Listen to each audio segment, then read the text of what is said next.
하나님 말씀은 마태복음 2장 1절부터 12절까지고요. 우리 함께 교독해서 같이 한번 읽어보도록 하겠습니다.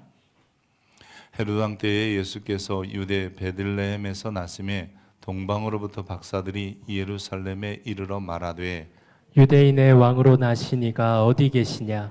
우리가 동방에서 그의 별을 보고 그에게 경배하러 왔노라 하니 헤롯 왕과 온 예루살렘이 듣고 소동한지라. 왕이 모든 대제사장과 백성의 서기관들을 모아 그리스도가 어디서 나겠느냐 물으니 이르되 유대 베들레헴이오니 이는 선지자로 이렇게 기록한 바 또 유대 땅 베들레헴아 너는 유대 고을 중에서 가장 작지 아니하도다.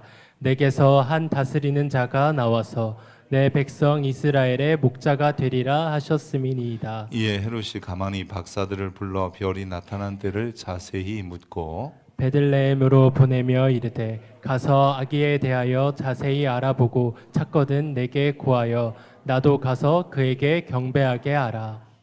박사들이 왕의 말을 듣고 갈새 동방에서 보던 그 별이 문득 앞서 인도하여 가다가 아기 있는 곳 위에 머물러 서 있는지라. 그들이 별을 보고 매우 크게 기뻐하더라. 집에 들어가 아기와 그의 어머니 마리아가 함께 있는 것을 보고 엎드려 아기께 경배하고 보배 합을 열어 황금과 유향과 몰약을 예물로 드리니라. 그들은 꿈에 헤롯에게로 돌아가지 말라 지시심을 받아 다른 길로 고국에 돌아가니라. 아멘. 이것은 하나님의 말씀입니다. 우리 어린이들하고 학생 청소년부까지 함께 예배를 드리는데 여러분 주일학교실에서 예배 드리다가 이렇게 끝까지 예배 드리는 것이 처음일 것 같아요. 우리 장년부들도 우리 주일학교 어린이들이 또 학생 청소년부 어린이들이 함께 예배 드리는 모습 보시면서 동심도 한번 생각해 보시고 또 같이 예배 드리는 이 시간에 하나님의 은혜가 우리 모두에게 임하길 바랍니다. 오늘 본문은 보면 이 동방에서 박사 세 사람이 찾아왔다 이렇게 되어 있어요. From the east라고 해서 동쪽으로부터 왔는데 보통 성경에서 말하는 동쪽이라는 것은 페르시아, 또 바벨론, 또 메디아, 아라비아 등을 가리키는 나라입니다. 그런데 일반적으로는 동쪽 그러면 대부분 바벨론에서부터 왔다 이렇게 생각하는 거예요. 그러니까 동방으로부터 바벨론으로부터 박사들이 찾아왔는데 성경에 박사라는 말은 원래 마고이라는 말로 쓰여져 있는데 이 마고이는 박수나 점술가 혹은 무당을 이야기하는 게 아니고요. 당시에는 제사장이라든지 아니면 작은 지역을 다스리는 왕을 얘기할 때 마고이라고 불렀습니다. 더욱이 6세기쯤 보면 이들의 이름이 기록된 것을 발견하게 되는데 그 이름이 멜콘, 발사살, 가스퍼라고 하는 세 사람이 이 별을 따라서 움직이고 결국은 예루살렘까지 도착했다라고 이야기합니다. 예루살렘에 오게 된 저희들이 예루살렘에 먼저 도착하게 되는데 이 박사들이 예루살렘에 온 것은 유대인의 왕으로 나시니가 어디 있는가 생각해서 이 왕을 보러 왔어요. 이 소리는 당시에 이 예루살렘에 있던 왕이었던 그 당시 왕이었던 헤롯이라는 왕이 깜짝 듣고 놀랐으며 온 예루살렘이 소동했다, 시끌벅적한 거예요. 왜냐하면 지금 왕이 있는데 또 다른 왕이 났다고 하니까 이거 참 큰일이잖아요. 그래서 온 예루살렘이 시끄럽게 되었어요.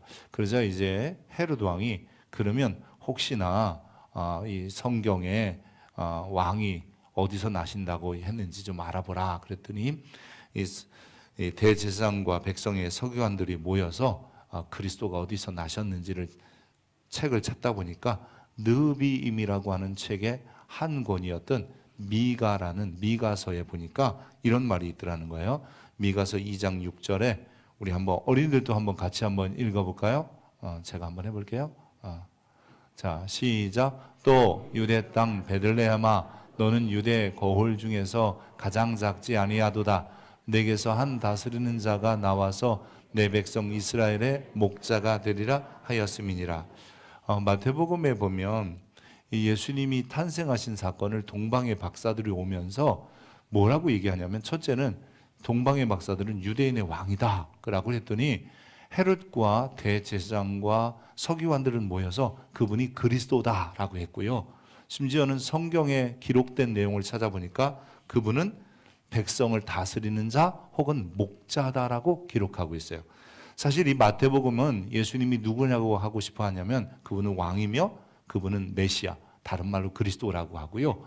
그리고 또 다른 표현으로는 이제 목자다라고 말하고 싶어 하는 겁니다.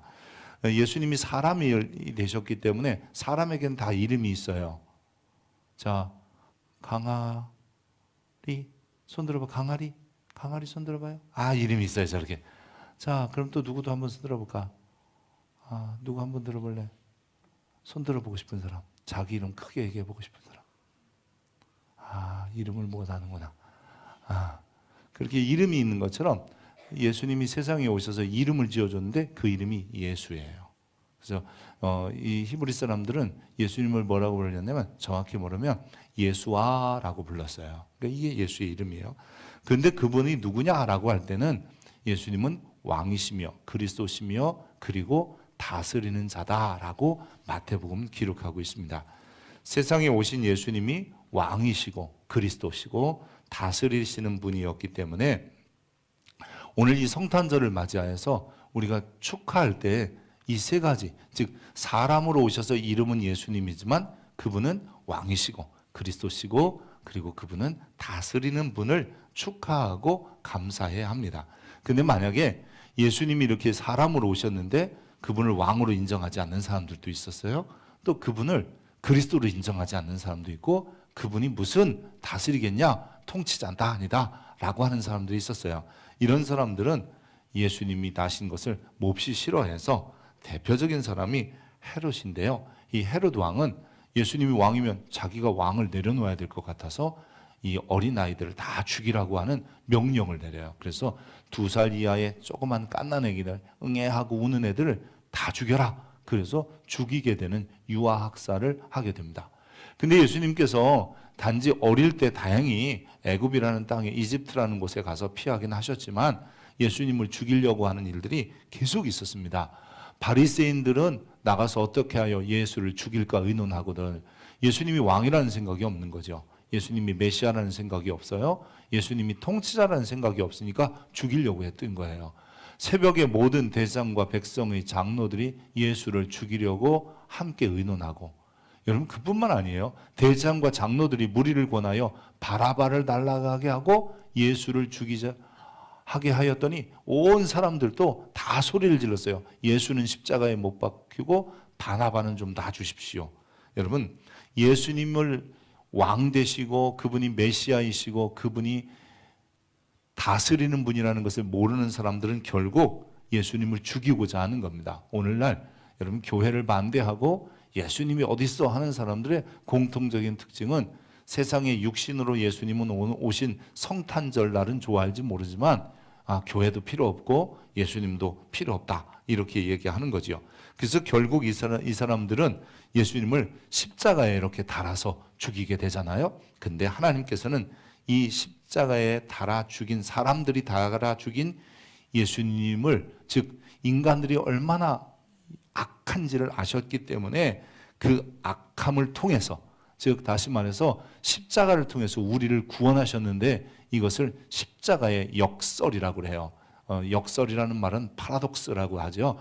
그러니까 뭔가 그것을 통해서 하나님이 이렇게 바꿔 놓으신 거예요. 확 뒤집어 놓으신 거예요. 사람들은 예수님을 죽였는데 하나님은 그 예수님을, 사람이 죽인 예수님을 다시 살리셔서 우리의 임금과 구주가 되게 하셨다라고 성경은 얘기합니다. 우리 같이 읽어볼까요? 우리 청소년부터 같이 읽습니다. 시작. 너희가 나무에 달아 죽인 예수를 우리 조상의 하나님이 살리시고 이스라엘에게 회개함과 죄의 사함을 주시려고 그를 오른손으로 높이사 임금과 구주로 삼으셨느니라. 아멘. 여러분 사람들은 예수님을 안 믿어서 죽였는데 왕도 아니고 메시아도 아니고 그리고 그분은 우리를 다스리지도 않는 분이에요 라고 해서 죽였는데 하나님은 그것을 바꾸사 그분을 우리의 임금과 구주로 삼으셨다라고 이야기하고 있습니다.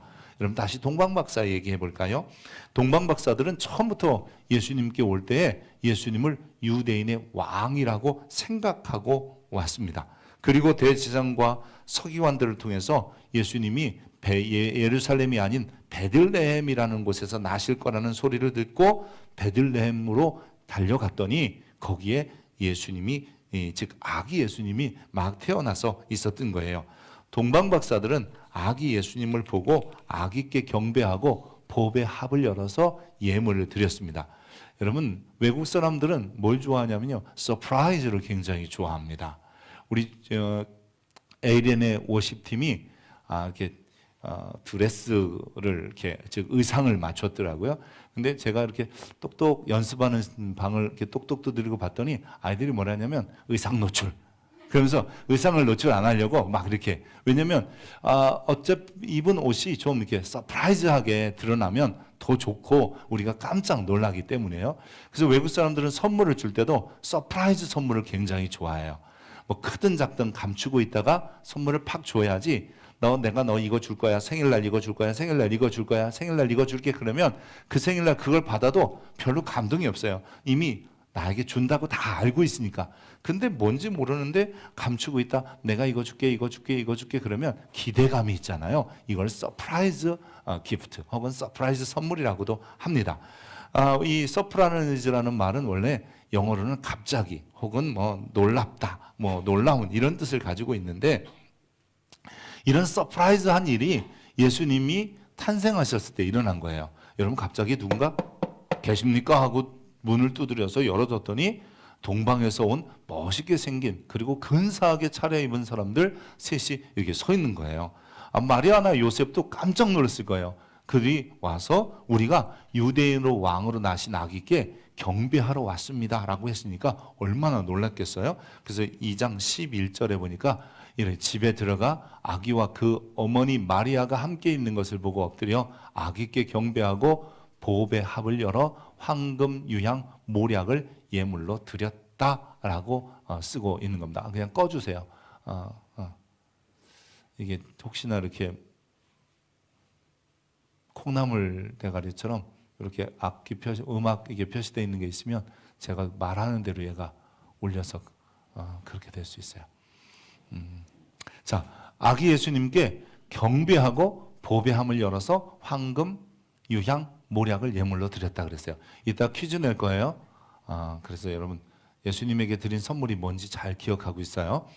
예수님께 경배했다라고 되어 있는데, 이 경배하다라는 말을 헬라어로 말하면 프로스케네오라고 하는데, 이 프로스케네오라는 말은 무슨 말이냐면 예배하다라는 뜻이에요. 동방의 박사들은 아직은 어린 아기였고, 그 밑에 옆에 좀 눌러줄래? 거기 옆에, 그 옆에 거 그냥 코드를 확 잡아 빼주세요. 됐어요. 경배하러 왔다라고 하고, 동방의 박사들은 아직 아기 예수님이지만 그가 왕이셨다는 것을 알았기 때문에 그 왕 앞에 나와서 경배를 드린 겁니다. 그들이 이 경배가 진심이어로 경배드렸다는 것을 알 수 있는 것은 어떻게 알 수 있냐면, 그 코드를 뽑았어요?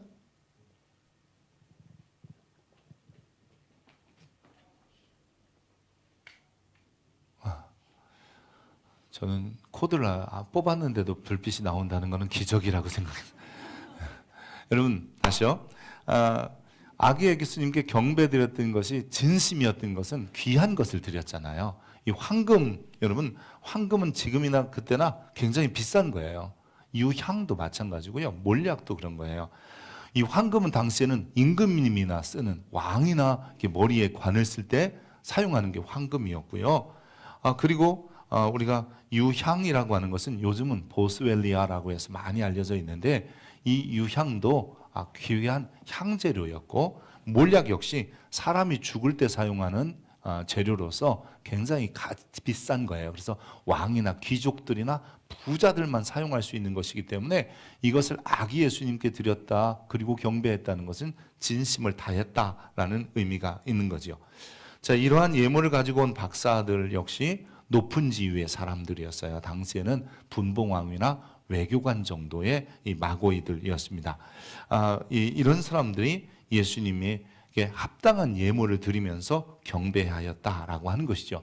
그래서 오늘 우리가 이렇게 성탄절 축하 예배를 드리면서 우리도 어떻게 하면 예수님을 왕으로 인정하고 예수님이 그리스도시며 예수님이 다스리시는 분이라면 우리는 어떻게 그분에게 경배해야 될까를 생각해 봐야 돼요.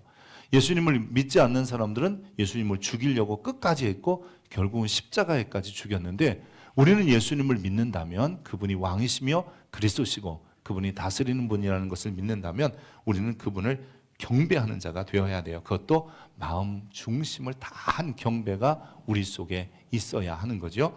근데 이런 경배는 다른 말로 아까 말한 것처럼 이 경배라는 말은 예배하다이잖아요. 그래서 여러분들이 예배하는 모습을 통해서 하나님 왕이신 주님을 내가 정말 믿습니다.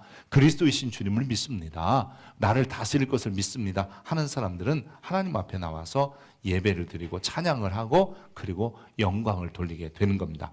여러분 계시록 5장에 보면 이런 말씀이 있어요. 한번 같이 읽어볼까요? 시작. 큰 음성으로 이르되 죽임을 당하신 어린 양은 능력과 부와 지혜와 힘과 존귀와 영광과 찬송을 받으시기에 합당하도다 하더라.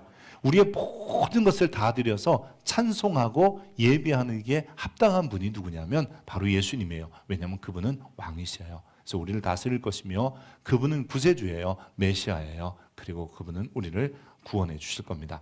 여러분 매 주일마다 예배 드리는 것은 경배하는 건데, 이 왕으로 예수님을 인정하기 때문에, 예수님을 그리스도로 인정하기 때문에, 그분이 나를 지금도 다스릴 것이라는 믿음을 가졌기 때문에 우리가 예배하고 주일을 성수하는 것입니다. 그래서 여러분 계시록 15장에도 보면 주여 누가 주의 이름을 두려워하지 아니하며 영화롭게 하지 아니하오리까 오직 주만 거룩하시니이다. 주의 의로우신 일에 나타났음에 만국이 와서 주께 경배하리다 하더라. 즉 하나님께 예배하는 겁니다. 우리 한번 같이 해봅시다. 하나님을 예배합시다. 예수님을 예배합시다. 여러분 이런 사람이 예수님이 왕이시며 구세주인 것을 인정하는 사람들의 모습이에요. 다음으로 이 동방박사들이 낸 세 가지 예물, 우리 주일학교 어린이들만 한번 해봐요.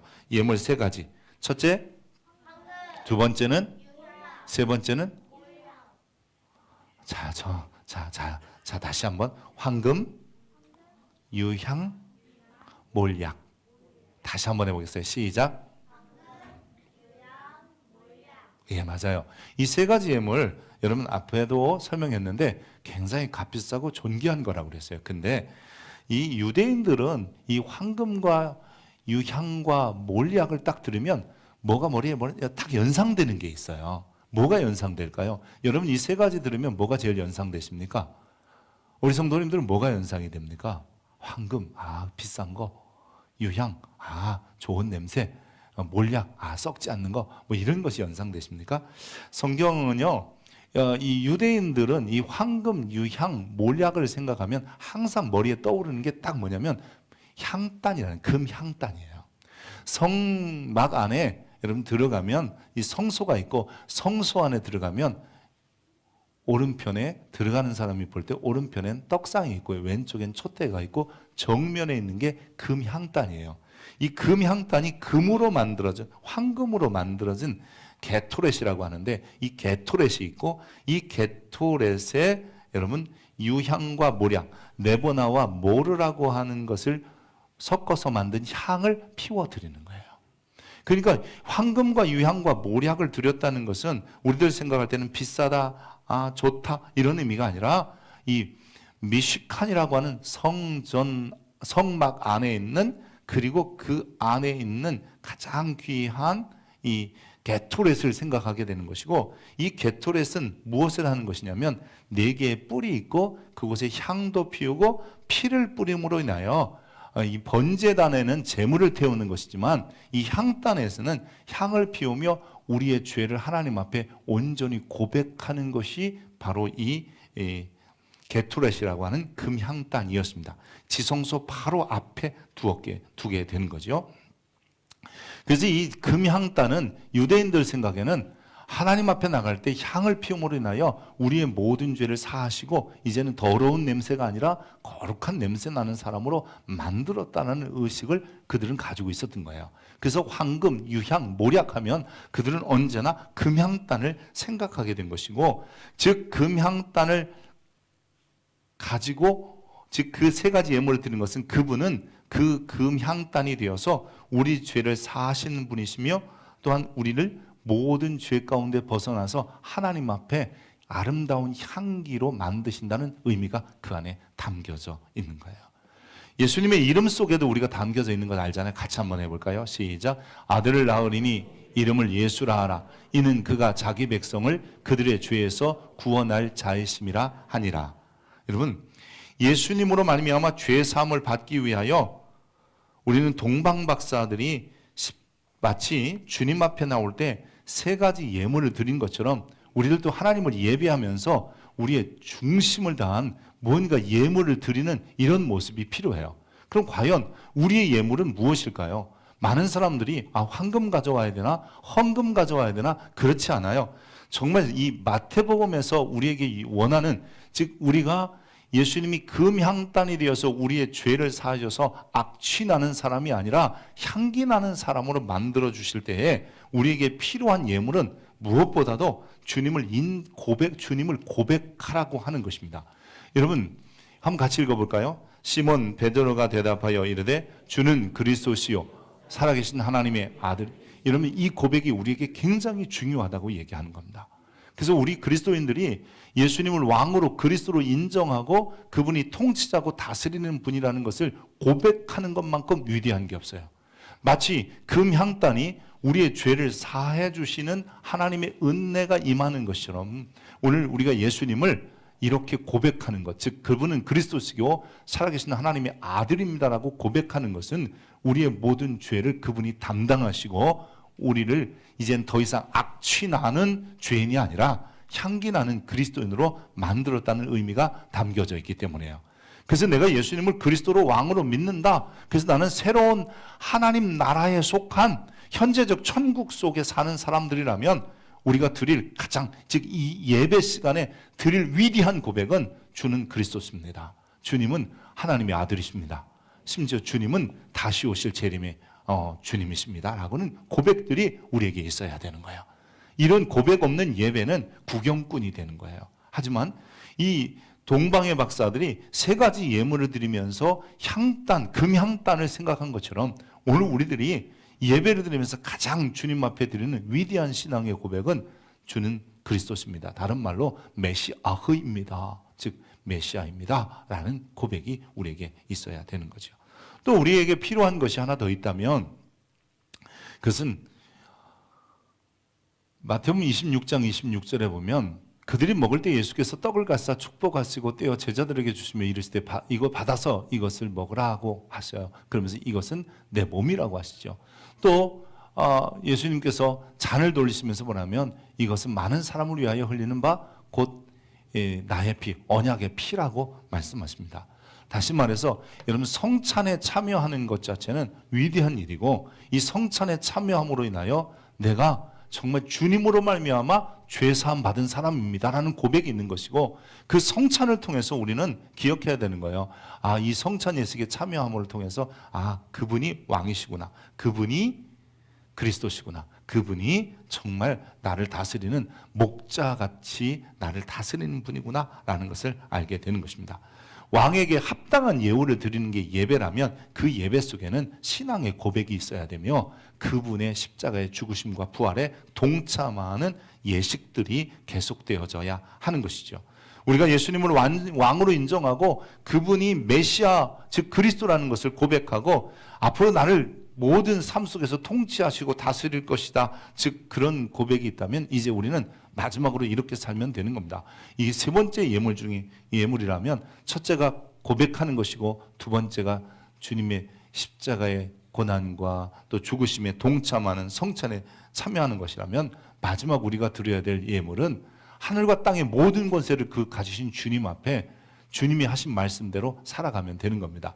그러므로 너희는 가서 모든 민족으로 제자를 삼아 아버지와 아들과 성령의 이름으로 세례를 베풀고 내가 너희에게 분부한 모든 것을 가르쳐 지키게 하라. 볼지어다 내가 세상 끝까지 너희와 항상 함께 있으리라 하시니라. 여러분 왕이신 주님 그리고 그분이 정말 메시아이시며 그분이 지금 우리를 다스리시고 통치하시는 분이라는 믿음이 있다면 그 믿음을 가진 사람들은 이미 현재적 천국 속에서 살아가는 겁니다. 이 땅에 있지만 이 땅에 속하지 않은 그 현재적 천국에 살아가는 우리들이 그 왕 앞에 늘 경배하는 자가 되어야 되는데, 그 경배는 그저 입술로만 하는 것이 아니라 예배 시간에 잠시 왔다 가는 것이 경배가 아니라 우리의 신앙을 고백하고 그분의 십자가에 동참하고 더 나아가서 그분이 우리에게 원하시는 삶, 땅끝까지 이르러 증인이 되는 삶들을 살아내는 것이어야 합니다. 사랑하는 성도 여러분, 우리의 삶에 있어서 가장 가치 있는 게 무엇입니까? 오늘 단지 한번 성탄을 축하하고 선물을 주고받고 카드를 주고받으며 또한 추리를 하고 이런 것이 아니라 이 성탄에 오신 예수님이 우리의 왕이시며 나의 죄를 구원하신 그리스도이시고 더 나아가서 지금도 그분이 나를 다스리는 분이라는 것을 확신하며 살아가는 것 아니겠습니까? 그러기 위해서 우리가 이 예배에 동참하고 이 예배에 참여하는 것이죠. 그럴 때 주님께서는 우리를 가장 가치 있고 명예로운 자라고 얘기하시며 우리는 이미 그 아름다운 삶을 선택한 현재적 천국에 속한 백성이 되는 것이지요. 사랑하는 성도 여러분, 이번 2025년 성탄절은 다른 어떤 성탄절보다 다른, 뭔가 좀 다른 절기가 되어야 되는데 그것은 정말 예수님을 인정하는 겁니다. 그분이 나의 왕이십니다. 그분이 나의 메시아 구원자이다. 그리고 그분이 나를 지금 다스리신다. 그러기에 우리는 그분에게 합당한 예배를 드리고 날마다 신앙을 고백하고 그분의 십자가의 사건에 동참하며 더 나아가서 그분이 우리에게 요구하신 모든 민족을 제자로 삼는 일들, 그 일들을 계속 감당해내야 합니다. 이렇게 동방의 박사들이 아기께 와서 경배하며 세 가지 보배를 함을 열어 예물을 드린 것처럼 우리도 그런 삶을 살아갈 때 그게 정말 성탄을 축하하는 것이며 성탄을 잘 보내는 모습이기도 합니다. 여러분 모두 그렇게 되기를 주의 이름으로 축복합니다. 기도하겠습니다. 하나님, 예수님을 세상에 보내셨는데도 불구하고 많은 사람들이 그것을 알지 못하여 예수님을 십자가에 죽이기까지 했습니다. 그렇지만 하나님은 그 십자가의 죽음을 역설로 바꾸사 우리를 구원하시는 귀한 도구로 사용하셨음을 합니다. 우리는 주님이 세상에 오신 것을 기뻐하고 감사하게 하시고 그 주님을 왕으로 그리스도로 또한 나를 통치하고 다스리는 분으로 인정하기에 오늘 또 그분 앞에 나와 경배합니다.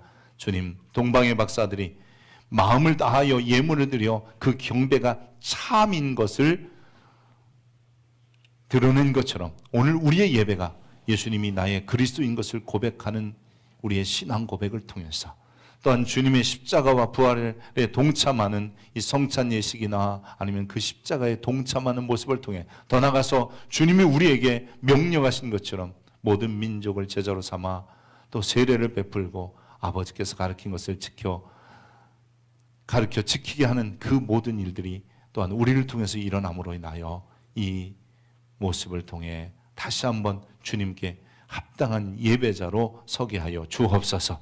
하나님, 이 성탄이 정말 기쁜 것은 나를 위하여 주님이 세상에 오셨기 때문이기에 다시 한번 주님께 경배하는 복된 날 되게 하여 주옵소서. 감사합니다. 예수 그리스도의 이름으로 기도합니다. 아멘.